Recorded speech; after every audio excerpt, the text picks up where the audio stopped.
Hi, my name is Simon Powis, and I've been teaching online for the last 10 years. I'm a classical guitarist, and I run three schools online, one's for classical guitar, one's for my wife, it's a swing dance school, and the other one's for ukulele. Now, I've noticed a lot of people reaching out to me recently because they're moving their teaching online, and it's a situation where people are very used to teaching in person or in a group, and now they suddenly have to do it online. And I wanted to offer some thoughts, some experiences, some of the things I've learned over the past 10 years about teaching online and also about using Zoom in particular. There are other software platforms out there that are very good. FaceTime and Skype are great for teaching online, and they have their own virtues. FaceTime is very stable. It's very easy to use through Apple products. People just accept a call on their phone or their computer, and away you go. I also find that the sound on FaceTime is usually on the better side compared to Skype.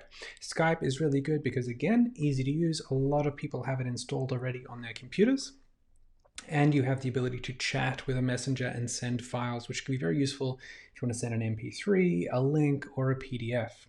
But in regards to Zoom, I like to use it because of the functionality, all the different things you can do with it. It's very versatile, and in general, I think it's got a great sound, which is obviously what we're looking for. Now, before we go into anything, I do want to address sound because it's often the most pressing question, because it's very frustrating for music teachers to deal with online education because the sound quality really isn't up to the same level as the picture quality that we can enjoy.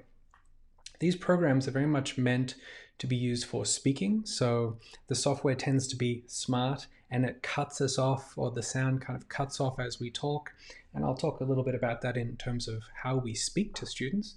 But in regards to audio, this means that you're going to get kind of a warbly, kind of garbled audio in regards to straight tones or tone variation or intonation, and definitely dynamics are going to be very difficult to discern.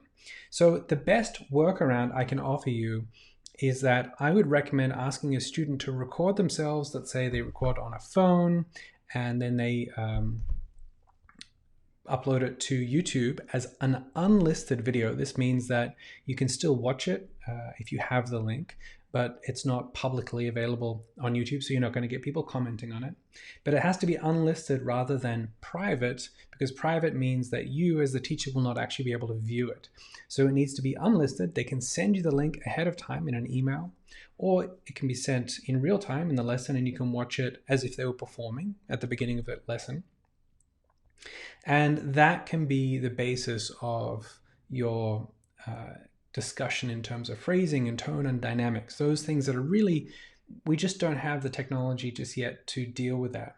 I will say, in terms of improving your sound, there's the internet connection speed. Now, this is something you can improve for yourself. You can simply improve it by turning off Wi-Fi on your other computers or your phone or iPad, all the things that use Wi-Fi. Turn those off, that helps. And if you really want to make the most of it, you can actually get an Ethernet cable.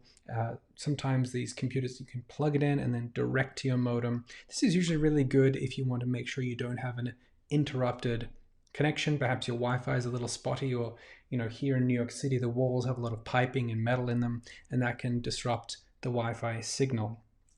So that will probably put you in the best stead for your internet connection. Now, unfortunately, you cannot control the quality of the internet connection of all of your students, and that will really dictate the sound quality that you're hearing. It will sometimes get really garbled and even pause if there's disruptions. You'll see a little symbol sometimes pop up, either yellow, as in the connection's not great, or red, as in we're really in trouble here.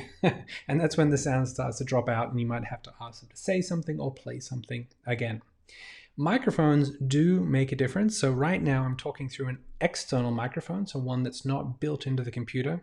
This one here actually goes into an XLR, then into a preamp, then into the computer, but you can get ones that go straight into the computer with a USB, so a typical USB connection, and you put it into the computer.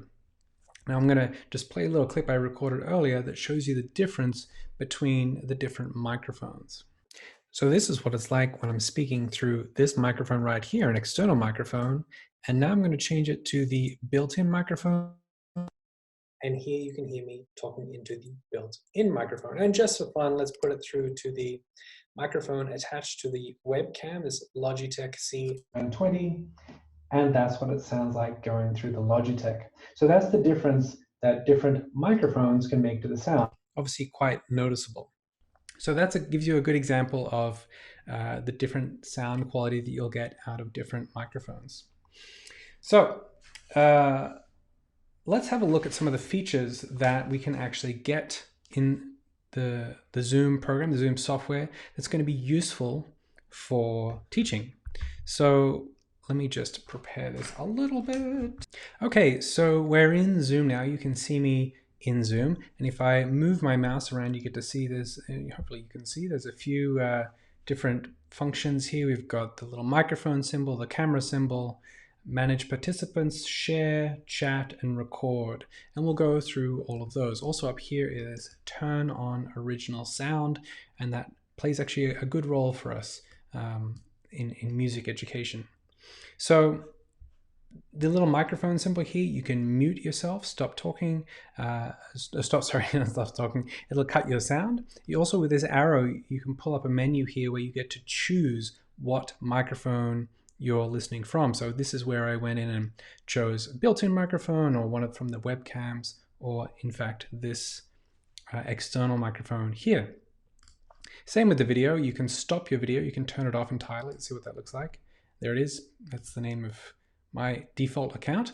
And then you can also choose what camera you're using as your main camera. So let's say we go to the FaceTime camera, and there it is. As we go along here, manage participants. If we had more people here, then we'd have their names listed underneath mine. Now, another thing is, sometimes I have a lot of other people that actually use this account, so I can click and rename my name to Simon.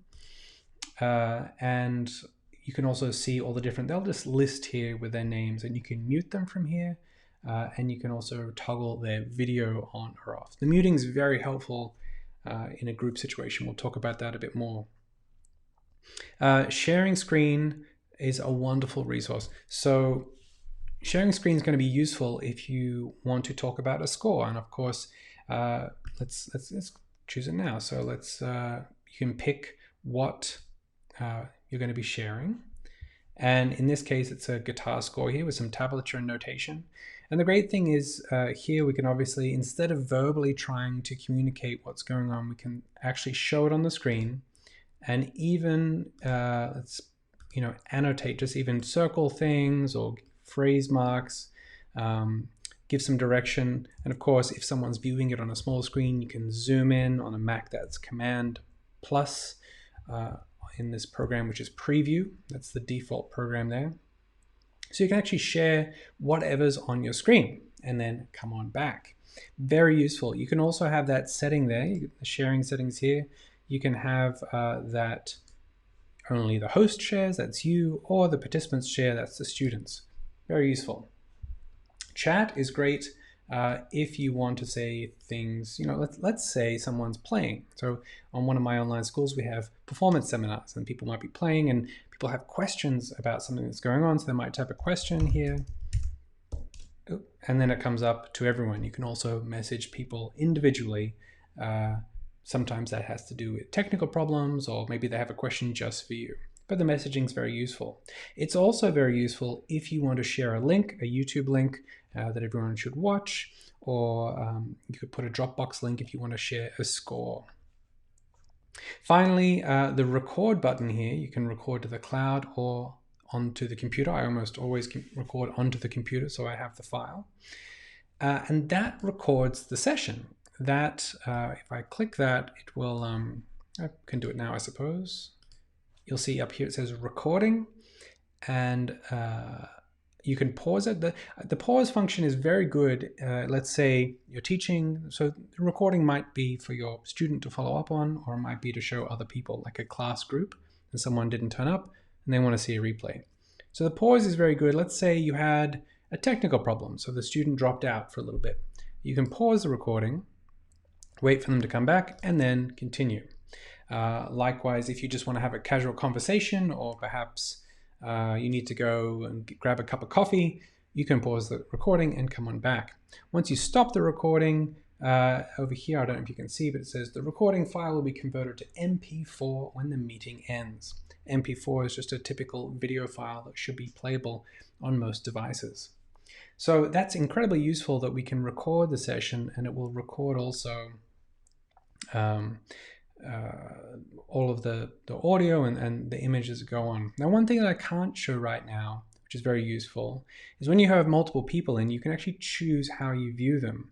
So up in the top right hand corner, you can either switch between this view right now, which will switch back and forth between you and anyone who's making sound. So if you have all the microphones on, so whoever makes sound will suddenly plop up onto the screen. And then if you start talking again, then you will come up. If you don't want that switching back and forth, you can actually toggle. It's up here, but I can't show you, but you can imagine what it looks like. It's a little grid of faces. Let's say you have 9 people. You're going to have 3 by 3. 3 by 3 little screens where you see all the different people who are participating. That's quite a nice way. If you're having a discussion, you can see everyone's faces. But this is a great view for one-to-one teaching, or if you're just addressing one person at a time. Now, as I mentioned, a group setting, which is, potentially some of you will be teaching groups, muting people is a little bit of a skill all unto itself, because when you mute all, then you have to unmute the person you're talking to. It's a little bit of a juggling act, but muting everyone is really important, because when people have sound coming in, let's say a dog barking or a kid making sound, or just some ambient sound, if you've got that screen function on where you switch screens, it's going to really play havoc with who's actually appearing on the screen. So muting everyone except the person you're talking to is a really great thing to have at your disposal. You can mute it here, or you can mute individually on this screen. You can sort of pick and choose who you mute. Right, and then the last thing I think I might just show is that up here, this is a really powerful function, and I hope that Zoom will improve this in the future, but the microphone is being, well, not the microphone, I suppose, the software is being very smart in that it tries to know when you're talking and when the other person is talking. And so it will kind of cut sound and doesn't have any dynamic nuance or inflection, which we want.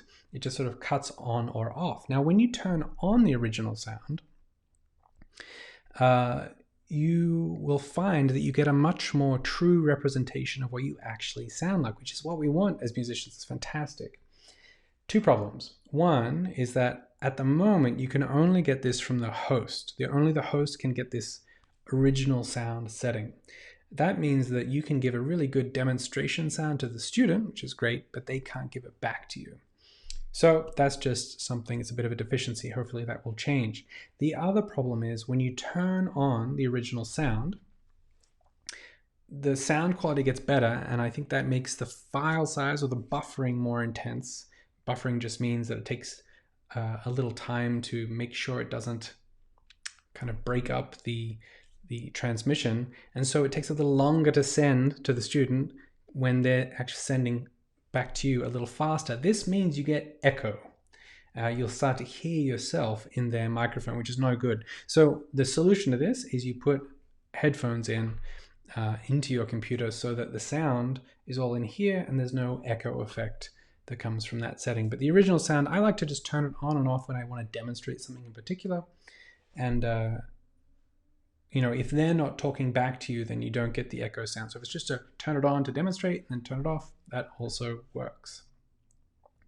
So I think that is more or less the tour of the interface. One thing I think I forgot to mention is multiple cameras. Now, it's really pretty spectacular, but you can do something quite fancy. So this is your standard point of view. And this would be, in my case, great for showing the left hand of a guitar, right? So it's going to be really good for that particular angle. And if I wanted to show something a little bit on a different angle, I can just move my body. However, if you want to get pretty fancy, we can actually go down here, and I've got 2 different webcams plugged in. These are webcams that are attached by USB and they have a cable. One sits on top of my computer there, and the other one is down here on a little iPhone stand, and I can just switch to it like this. Which is, as you can imagine, really very useful for displaying the right hand angle. There's going to be, depending on your instrument that you're teaching, different angles are going to be very useful to communicating certain points. So that's something nifty you can do if you want to have multiple cameras. And really, I'm just using let me show you. Oops. Ooh, bring down the whole mess. I'm just using, so this is what a little webcam looks like. You've probably seen things like this. It's on a cable. And then this is just a little mobile phone tripod thing that goes onto the desk. That was actually a Christmas gift by mistake that turned out to be incredibly useful. So thank you, Evita. So that's the interface for Zoom. I'll talk a little bit now about best practices and some suggestions I have. One thing that does make it easy and more effective to teach with this multimedia setup is preparing materials. I can tell you that things that slow you down is, let's say we have two different scores, right? Two different versions of the music. They're the same piece of music and they're both correct editions, but they're different. So that means, you might be pointing to bar whatever, and then there's a typo in that edition, but not in that edition. So you end up spending a little bit of time trying to communicate exactly what you're talking about. So it's really useful if you've just got two copies of the same thing. Simply email it ahead of time, or just making sure you're organized and prepared that you both have the same materials. In addition to this, probably goes along with all kinds of teaching, but you want to have maybe some bullet points of what to address or what the student would like to address in that period of time as well. That just helps to keep things on point and keep things focused.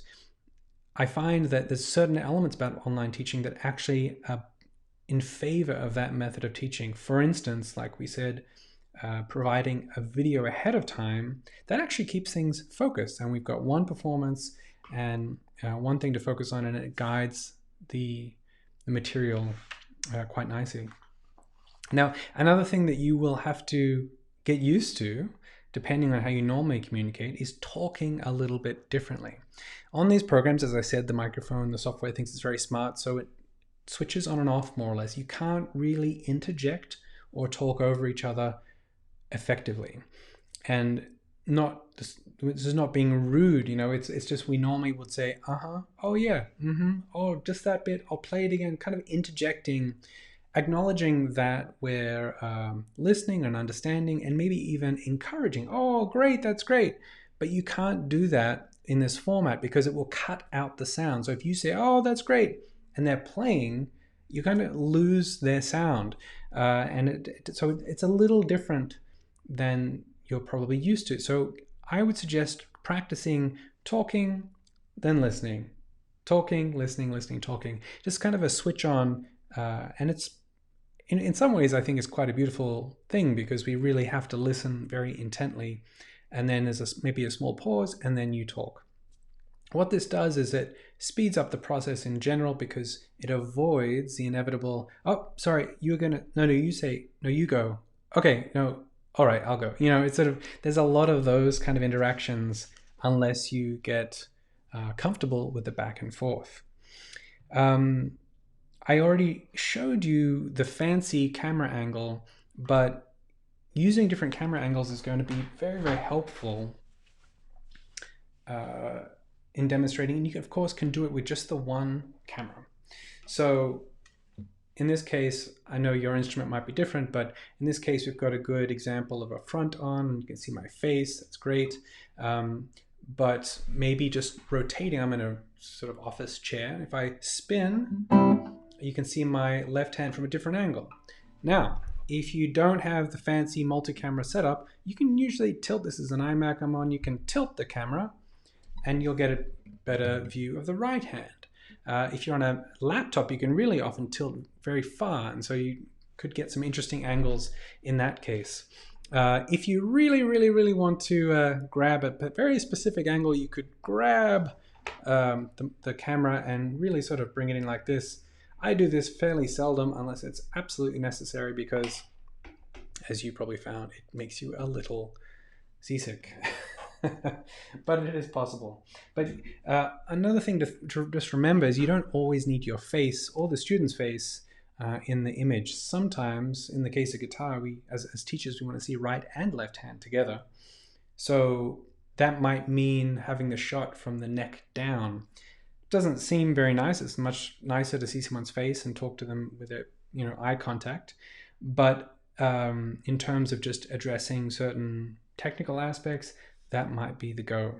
So don't be afraid to move the camera around and also to make some adjustments, even if it means chopping someone's head off. Last but not least, we'll talk a little bit about lighting. Now, I've made a little video ahead of time to slot in here about lighting, and I'll show you some different effects, what's going to happen with the cameras. But the vast majority of cameras that we're going to be using are on autopilot, so they're going to correct for lighting. Like, have a look at this, right? Changes. I'm not changing any settings. I'm just changing a light, and the camera's adapting. Sometimes this works for good, sometimes for bad. What you really don't want is a strong backlight. This can happen if you have a window behind you or a very strong light. Let me see if I can actually get this happening. If I put this behind me, well, you can see how it kind of blows out the whole picture, but what it doesn't show you really is if you have a strong backlight, you're going to get a dark face. And that happens a lot. When I'm helping people set things up, they'll have a big window behind them, and so their face is very shadowed. And that's simply avoided by having the light come from in front of you, the stronger light, and removing strong lights from behind you. It's just because the camera's thinking that that's what they need to expose for, that's what they need to adjust the settings to compensate for, this very bright light in the back. Playing around with the lights, making sure that you have a nice light in front of you to light up your face and have a front on view, and then maybe some extra lights to add on a bit more after that. As lighting goes, this right now is with a lamp in front of my computer screen and the overhead light in my room on. If I turn this lamp off, you'll see I start to get more light from the background, but the camera is now adjusted. And actually I'm going to turn up the brightness on my screen. It's picking up the screen brightness, so I look a little different because it's a light blue color. Whereas if I turn my lamp back on, I go back to that sort of yellow hue. Now see what happens when I turn the ceiling light off. So yet again, the camera's adjusted, but now it's a little more harsh. You can see that this light is giving me some really strong highlights where it kind of looks a bit harsh, and then stronger shadows as well. Now here's a setup. If you really want to go to town, you could do this with some basic lighting around your house. This is one of mine, is actually going to be a light, and I'll put a little gel over it, a little bit of a color gel, and this is what it looks like with a backlight. So what I've done here is I've actually got a light on the ground that hits against the wall. I put a gel over it, just gives it a little bit of a different color. And yeah, it offers just that little extra bit of depth, a bit more interesting to look at. Great if you want to play around with videos for YouTube, not particularly necessary if you need to do video coaching with a private student or students. So, but something to think about. You could potentially have a lamp behind you, or if you've, my personal favorite are those Edison light bulbs that look really beautiful in backgrounds. So I've covered quite a few things. I know I've zoomed through a lot of the topics, but obviously you can rewind the video to go over some of them. I hope it's been useful. I wish you all the best with your teaching online. It is a wonderful opportunity to serve people from all over the world, and although it might be frustrating and a bit alienating to start, I do encourage you to persevere because it can be a very powerful format for education. If you do have any questions, you can find me at theonlinemusicteacher.com. My name is Simon Powis, and I wish you all the best. Good luck.